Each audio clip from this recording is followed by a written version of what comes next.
Hello दोस्तों, स्वागत है आप सभी का एक बार फिर से DLS न्यूज चैनल पर। तो आज तारीख हो गई 15 सितंबर 2021, दिन बुधवार। बात करते हैं आज के मुख्य समाचार और टुडे ब्रेकिंग न्यूज के इस अपडेट वीडियो में नजर डालते हैं देश भर की तमाम बड़ी खबरों पर। आज के अपडेट में चर्चा करेंगे आम लोगों के लिए बड़ी खुशखबरी आने वाली है। पेट्रोल और डीजल की महंगाई से जल्द ही राहत मिल सकती है अगर ये सरकार बड़ा फैसला ले लेती है तो। क्या हाँ, पूरा बड़ा अपडेट मैं आपको बताऊंगा। वहीं सरकारी नौकरियों को लेकर भी अपडेट है। सड़क दुर्घटना में मुआवजे की राशि को सरकार ने बढ़ा दिया एक बार फिर से। वहीं देश में कुछ नए नियम कानून कायदे भी लागू किए गए हैं जो आम आदमी के लिए जानना जरूरी है। देश में हाईकोर्ट की तरफ से भी कुछ बड़े फैसले आ रहे हैं। एक एक करके आज की 50 बड़ी ही इंपोर्टेंट और काम की खबरें जो आम आदमी की जिंदगी में जरूरी है जानना। वही न्यूज अपडेट्स पर चर्चा करेंगे फटाफट से, तो बिल्कुल बने रहेगा मेरे साथ इस वीडियो में और एकदम पूरा लास्ट तक देखते रहिएगा। बिना टाइम वेस्ट किए सीधे ले चलता हूँ पहले अपडेट में। तो देखिए, भारतीय स्टेट बैंक SBI के करोड़ों ग्राहकों के लिए अच्छी खबर है। SBI ने लोन की रेटों में कटौती की है। अब आपकी EMI कितनी कम हुई है और ये नई रेटें आज से ही 15 सितंबर से लागू होने जा रही है। दरअसल भारतीय स्टेट बैंक ने 0.05% की कटौती की है और उसके बाद अभी लोन की नई दर जो है वो 7.45% हो चुकी है, जो पहले 7.50% थी।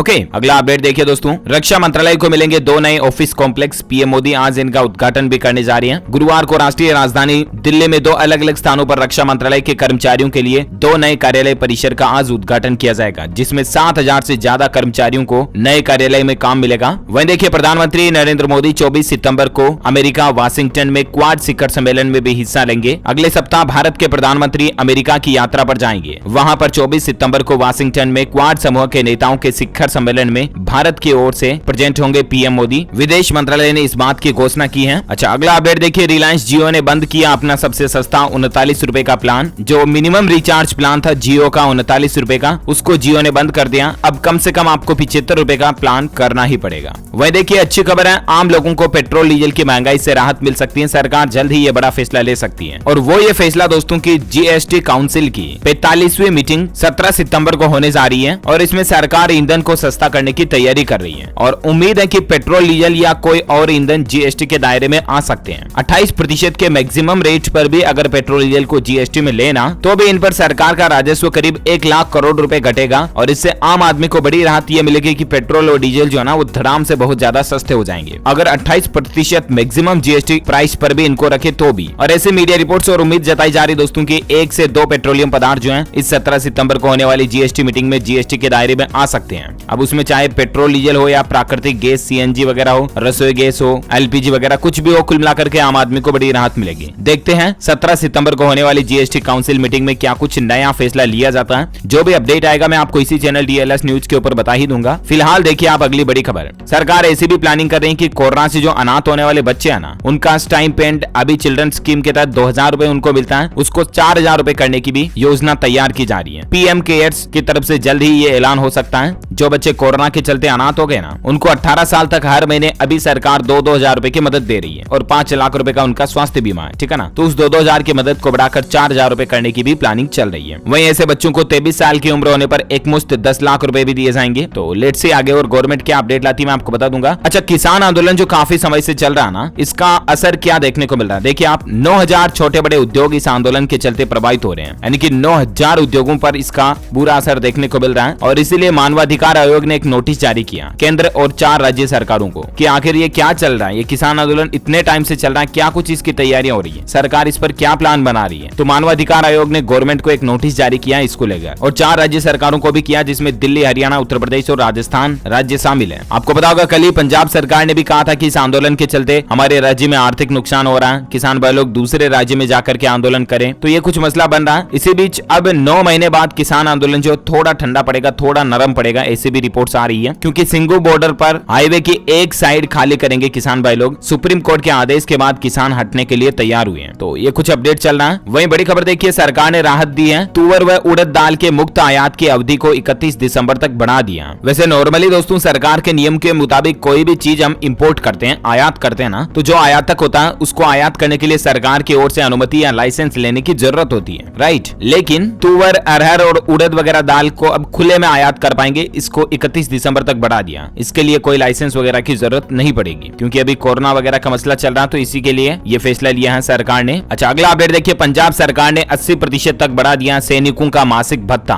चुनाव से पहले पंजाब की अमरिंदर सिंह सरकार की तरफ से ये बड़ा ऐलान किया गया और सेना से जुड़े कर्मचारियों को ये बड़ा तोहफा दिया गया, और होना भी चाहिए, क्योंकि ये तो देश के रक्षक हैं, सैनिक तो देश की जान है, तो इनके लिए वाकई में सरकार का अच्छा फैसला है ये। अच्छा, अब आपको एक नई सुविधा मिलने जा रही है। देखिए, बड़ी खबर, अब सेकंड में सिंगापुर से मंगा सकेंगे पैसे, वह भी मोबाइल से। यूपीआई से जुड़ा पे नाउ फास्ट पेमेंट सिस्टम। जी हाँ, अब विदेशों से भी भारत में अगर आप पैसा मंगाना चाहते हैं ना, तो क्विकली यूपीआई के जरिए भी मंगा पाएंगे। जनरली आपको पता होगा यूपीआई पेमेंट सिस्टम भारत के लिए चलता है, राइट। लेकिन हाल ही में भारतीय रिजर्व बैंक ने भारत और सिंगापुर में अपनी तेज भुगतान प्रणालियों में यूनिफाइड पेमेंट इंटरफेस यानी कि यूपीआई और पे नाउ को आपस में जोड़ने का ऐलान किया है। और आरबीआई की इस पहल के बाद सिंगापुर में भी अगर आपके कोई भारतीय वगैरह रह रहे हैं और उनको अगर आप पैसा भेजना चाहते हैं ना, तो यूपीआई के जरिए भी, यानी कि फोन पे, पेटीएम, भीम वगैरह के जरिए भी आप भेज पाओगे, है ना। अच्छा, वहीं देखिए, उत्तर प्रदेश सरकार राज्य में फ्री इंटरनेट की व्यवस्था करने की भी तैयारी कर रही है। बड़े शहरों में 10 और छोटे शहरों में 5 स्थानों पर वाईफाई की सेवा मिलेगी। यूपी के मुख्यमंत्री योगी आदित्यनाथ सरकार की तरफ से यह बड़ा फैसला लिया गया है। अक्टूबर के पहले सप्ताह से ही इस योजना का शुभारंभ मुख्यमंत्री कर देंगे। वहीं अपडेट देखिए, नौकरी सर्च कर रहे युवाओं के लिए खुशखबरी है। तीसरी तिमाही में 44% नई नियुक्तियां करेगी कंपनियां। ऐसी एनालिसिस सर्वे आ रही है कि अगले 3 महीनों के दौरान 44% कंपनियां जो है ना, नई भर्तियां निकालेगी। तो उम्मीद है कि इससे बेरोजगार युवाओं को रोजगार मिलेगा और बेरोजगारी दर भी घटेगी, क्योंकि कोरोना वायरस और लॉकडाउन वगैरह की वजह से कितने लोगों की नौकरियां चली गई थी, आपको भी पता होगा। तो ये राहत की बात है इसी बीच। वहीं देखिए, तमिलनाडु में उच्च न्यायालय ने राजमार्गों पर गति सीमा को 120 किलोमीटर प्रति घंटा तक बढ़ाने का आदेश रद्द कर दिया। जी हाँ, हाईवे वगैरह पर गाड़ियों की जो मैक्सिमम स्पीड है ना, उसको 120 किलोमीटर प्रति घंटा तय करने की केंद्र सरकार ने एक अधिसूचना लगाई थी, तो उसको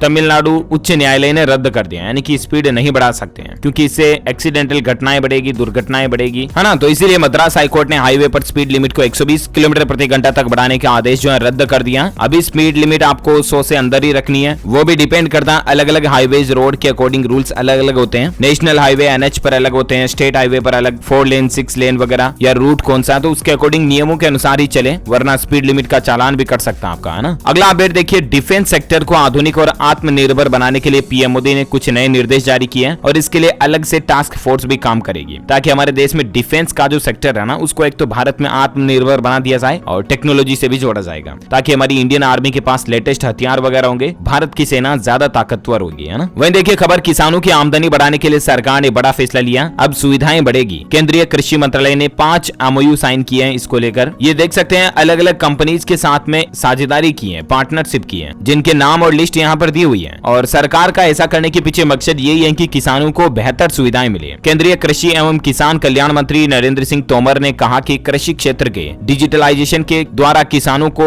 बहुत लाभ मिलेगा और कृषि के फील्ड में नई उभरती डिजिटल तकनीकों को लागू किया जाएगा। आर्टिफिशियल इंटेलिजेंस वगैरह सिस्टम भी खेती में लगाए जाएंगे। तो सरकार ने यह बड़ा कदम उठाया है, इसको लेकर कुछ बजट भी जारी किया है सरकार ने। डिटेल्स आप ज्यादा स्क्रीन पर देख सकते हैं। अच्छा, वहीं खबर देखिए, महाराष्ट्र में अब ओबीसी आरक्षण के बिना होंगे उपचुनाव। ठाकरे सरकार की उम्मीदों पर सुप्रीम कोर्ट ने पानी फेर दिया। सुप्रीम कोर्ट ने रद्द कर दिया इस मामले को, अब ओबीसी आरक्षण के बिना ही उपचुनाव होंगे, है ना। वहीं अपडेट देखिए, बिहार पटना में मदरसा बोर्ड के छात्रों के लिए खुशखबरी है, अब से डीयू और जेएनयू वगैरह में मदरसा के स्टूडेंट्स भी एडमिशन ले पाएंगे, ये खुल कर दी है। वहीं देखिए, उड़ीसा सरकार ने बंद की आशीर्वाद योजना, अब अनाथ बच्चों को इस योजना के तहत मिलेगा लाभ। जहां कोरोना महामारी के दौरान जो सरकार ने, उड़ीसा गवर्नमेंट ने आशीर्वाद योजना शुरू की थी, उसको 2.5 महीने बाद ही बंद कर दिया। 15 सितंबर से आज से इस योजना को बंद कर दिया है। हालांकि राज्य सरकार कोरोना के कारण अनाथ हुए बच्चों को अब कुछ नई आर्थिक मदद देने का ऐलान किए हैं, लेकिन इस योजना के तहत वो मदद नहीं मिलेगी। डिटेल्स आप स्क्रीन पर देख सकते हैं। अच्छा, एक नया नियम बना दिया गया, 2 से ज्यादा हथियार नहीं रख सकेंगे अब लोग।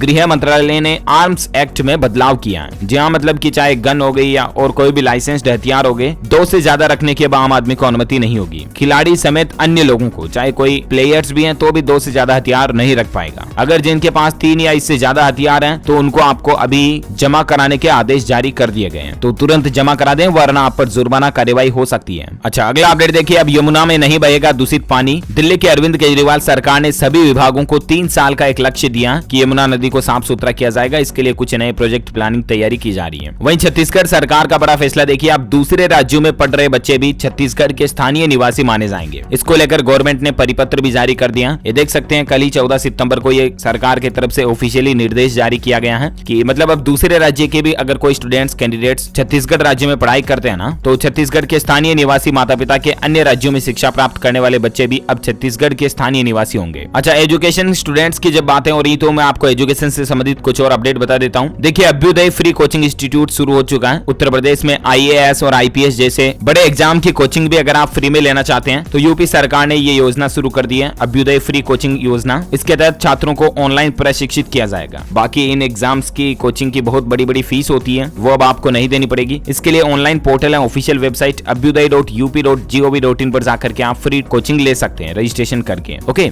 वही अपडेट देखिए कुछ एजुकेशनल खबरों में। जल्द ही इंटरनेट पर विकिपीडिया जनरल्स हिंदी में भी पढ़ने को मिलेंगे आपको। IIT कानपुर स्टूडेंट्स के लिए हिंदी में नोट्स लाने पर रिसर्च कर रहा है। आपको बता दूं, पहले भी गूगल से पहले देवनागरी को इंटरनेट पर लाने का श्रेय इसी IIT संस्थान को जाता है। वही देखिए, महाराष्ट्र के कॉलेजों में 1 नवंबर से नया सेशन शुरू होने जा रहा है, ऑनलाइन क्लासेज वगैरह चलेगी। साथ ही अपडेट देखिए, पहली बार इन कोर्स की शुरुआत होने जा रही है। IIT दिल्ली अगले साल से शुरू करेगा 4 साल का BDEs कोर्स। इसके लिए UCEED परीक्षा का आयोजन 23 जनवरी 2022 को किया जाएगा। यह नया कोर्स पहली बार IIT दिल्ली की तरफ से शुरू किया जा रहा है। अच्छा, वहीं देखिए JEE CUP काउंसिल 2021 को लेकर अपडेट है। यूपी पॉलिटेक्निक एडमिशन के लिए काउंसिल भी शुरू हो चुकी है, तो ऑनलाइन काउंसलिंग के लिए आप पोर्टल पर ज्यादा जानकारी चेक कर लीजिएगा। अच्छा, वहीं आपको पता होगा कल 14 तारीख को हिंदी दिवस मनाया गया पूरे देश में, और ऐसे में हिंदी भाषा को लेकर एक फैक्ट देखिए कितनी ताकतवर बन गई हमारी हिंदी। सिर्फ 50 साल में दुनिया की सबसे ज्यादा समझी जाने वाली भाषा जो है ना, वो हिंदी भाषा बन गई है। भारत में अभी 53.6 करोड़ नेट यूजर्स भी हिंदी में नंबर 1 पर हैं। इंटरनेट पर अंग्रेजी से भी 4.5 गुना ज्यादा तेजी से हिंदी का कंटेंट बढ़ रहा है। तो कहीं ना कहीं देखा जाए तो हिंदी भी दुनिया की बहुत इंपॉर्टेंट लैंग्वेज बन चुकी है। वैसे दोस्तों, संस्कृत भाषा को दुनिया की पहली भाषा मानते हैं और हिंदी का जन्म भी संस्कृत से ही हुआ है, राइट। वहीं देखिए खबर एजुकेशन को लेकर और एक अपडेट है कि मध्य प्रदेश में 1 लाख पदों पर जल्द ही भर्ती प्रक्रिया शुरू होगी। कल ही मध्य प्रदेश के मुख्यमंत्री शिवराज सिंह चौहान की तरफ से ये ऐलान किया गया कि MP में जल्दी 1 लाख पोस्ट पर गवर्नमेंट जॉब्स निकाली जाएगी। तो ये वाकई में राज्य में सरकारी नौकरी की तैयारी कर रहे युवाओं के लिए राहत की खबर है।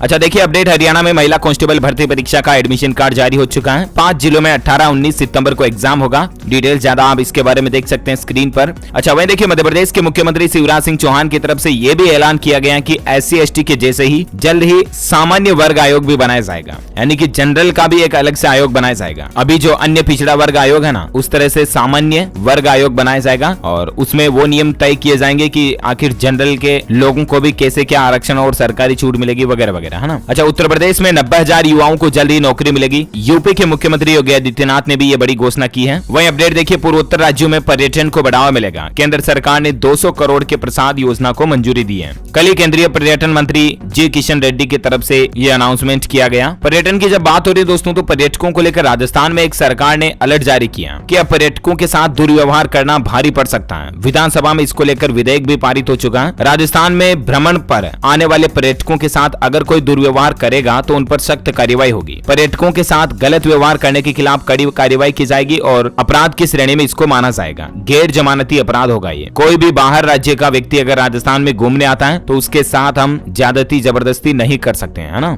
और करनी भी नहीं चाहिए क्योंकि बाहर के आए लोग तो मेहमान होते हैं। वहीं देखिए सुप्रीम कोर्ट का एक बड़ा आदेश निकल कर आ रहा है कि अविवाहित या विधवा बेटी को ही अनुकंपा नियुक्ति के लिए आश्रित माना जाएगा। यानी कि अनुकंपा नियुक्ति का मतलब तो आप समझ गए होंगे कि मान लीजिए घर में परिवार में कोई सरकारी नौकरी वाला व्यक्ति है और उसके अगर लड़कियां हैं, ठीक है ना, और अगर उसको पेंशन मिलने से पहले उस व्यक्ति की जान चली जाती है, मौत हो जाती है, तो ऐसी सिचुएशन में सरकार के नियम के मुताबिक उसकी बेटी को गवर्नमेंट नौकरी दी जाएगी, राइट। इसी को अनुकंपा नियुक्ति कहा जाता है। लेकिन बेटी को गवर्नमेंट नौकरी तभी मिलेगी जब अगर वो या तो अविवाहित है, जब उसकी शादी नहीं हुई है, या फिर शादी हो चुकी है और विधवा हो चुकी है वापस, तो उस बेटी को अनुकंपा नियुक्ति के तहत नौकरी मिल सकती है। लेकिन अगर शादी हो चुकी है और तलाक उसने ले लिया तब उसको अनुकंपा नियुक्ति के तहत नौकरी नहीं मिलेगी। ये सुप्रीम कोर्ट का फैसला है। अच्छा वहीं देखिए बिहार में अब सड़क दुर्घटना पर मिलेगा 5 लाख का मुआवजा। जी हाँ, बिहार में सड़क दुर्घटनाओं में जान जाने वाले मुआवजे की राशि को सरकार ने बढ़ा दिया। दुर्घटना में मरने वाले आश्रितों को 5 लाख रुपए, गंभीर रूप से घायल व्यक्तियों को 50,000 रुपए का मुआवजा दिया जाएगा अब, है ना। अच्छा अगला अपडेट देखिए, स्टेच्यू ऑफ इक्विटी के उद्घाटन के लिए चिन्ना जीआर स्वामी ने राष्ट्रपति रामनाथ कोविंद को आमंत्रित किया। 1000 करोड़ की लागत से यह प्रतिमा बनाई गई है। जिस तरह से स्टेच्यू ऑफ यूनिटी है ना, उस तरह से श्री रामानुजाचार्य स्वामी जी की 1000वीं जयंती के उपलक्ष्य में ये समारोह का उद्घाटन के लिए राष्ट्रपति जी को आमंत्रित किया गया है। आपको बता दूं श्री रामानुजाचार्य 11वीं सदी के हिंदू धर्म शास्त्री और दार्शनिक दार्शनिक थे। वह भक्ति आंदोलन के सबसे बड़े प्रेरक शक्ति और सभी मनुष्यों की समानता के सबसे पहले समर्थक थे और इसलिए उनके उपलक्ष्य में ये प्रतिमा बनाई गई है। अच्छा, खबरों का सिलसिला तो आगे भी जारी रहेगा, लेकिन फिलहाल वक्त हो चुका आज के मौसम समाचार जानने का।